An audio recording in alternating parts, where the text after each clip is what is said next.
అల్లుడు బాగున్నావా? బాగున్నాను అత్తయ్య. అత్తయ్య కూర్చోండి కూర్చోండి కూర్చోండి. ఎప్పుడొచ్చారు? ఎలా ఉన్నారు? ఈ మధ్యన మంచంలో పడలేదు కదా?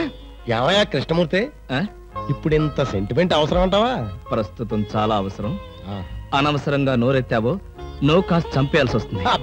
అత్తయ్య మావయ్య ఎలా ఉన్నాడు? అదేమిటి అల్లుడు గారు, ఆయన ఎప్పుడూ పోయారుగా? అవునవును, ఎప్పుడో పోయారు కదా. ఏదో అభిమానం కొద్దీ అలా అడిగాను. ఏమండి ఒకసారి పైకి రండి. ఎవరి పైకి? మేడ పైకి. ఎందుకు? ఒకసారి బెడ్రూమ్ లోకి రండి. భామా, ఏమిటిది బుద్ధి లేకుండా? ఇక్కడ మీ అమ్ముంది, అవతల పెద్ద ఆయన ఉన్నాడన్న గౌరవం కూడా లేకుండా నన్ను బెడ్రూమ్ లోకి రమ్మంటావా? తప్పు. మీరు పైకి వస్తే ఎందుకు రమ్మనో తెలుస్తుంది. ఏంటత్తయ్య మీ కూతురు మరీ ఇలా తయారైంది? మా మావయ్యని మీరు ఎప్పుడైనా ఇలా పిలిచారా? అయ్యో, పిలిచినా ఆయన ఎక్కడ పలికేవారు బాబు? ఎందుకని? ఆయనకి చెవుడు కదా. అంటే చెవుడు లేకపోవడమే నేను చేసుకున్న పాపం. ఆ అమ్మాయి ఎందుకు పిలిచిందో ఒకసారి పైకి వెళ్ళి వస్తే కదా తెలిసేది. వెళ్ళి కృష్ణమూర్తి. నేను వెళ్ళను, కావాలంటే దాన్నే కిందకు రమ్మనండి. ఫోన్లే బాబు, చిన్నపిల్ల.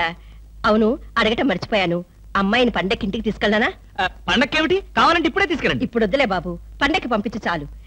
నేను ఈ రాత్రికే బయలుదేరతాను. ఏమిటి ఇప్పుడొచ్చి అప్పుడే వెళ్ళిపోతారా? ఒక వారం రోజులైనా మీరు ఇక్కడ ఉండకపోతే శవమే మిగులుతుంది. మీ అత్తయ్య గారి శవమా బాబు? కాదు బాబు, నా శవం బాబు. ఓహో, పదండి అత్తయ్య, వెళ్ళి పడుకుందాం. అంటే రాక రాక వచ్చారు, మీరు ఒక్కడే ఒంటరిగా ఎలా పడుకుంటారు? మీరు మీ అమ్మాయి హాయిగా కబుర్లు చెప్పుకుంటూ నా ఏసీ రూమ్ లో పడుకోండి, నేను ఇక్కడ సోఫాలో పడుకుంటాను. అయ్యో, నా అల్లుడు బంగారు, వజ్రం, వైఢూర్యం. అవును, రాగి, ఇత్తడి, ఐరన్. చెప్తాను. అత్తయ్య మీ అమ్మాయిని పైకి తీసుకెళ్ళి పడుకోండి హాయిగా. అమ్మయ్యా, ఇవాళకి గండం గడిచిపోయింది.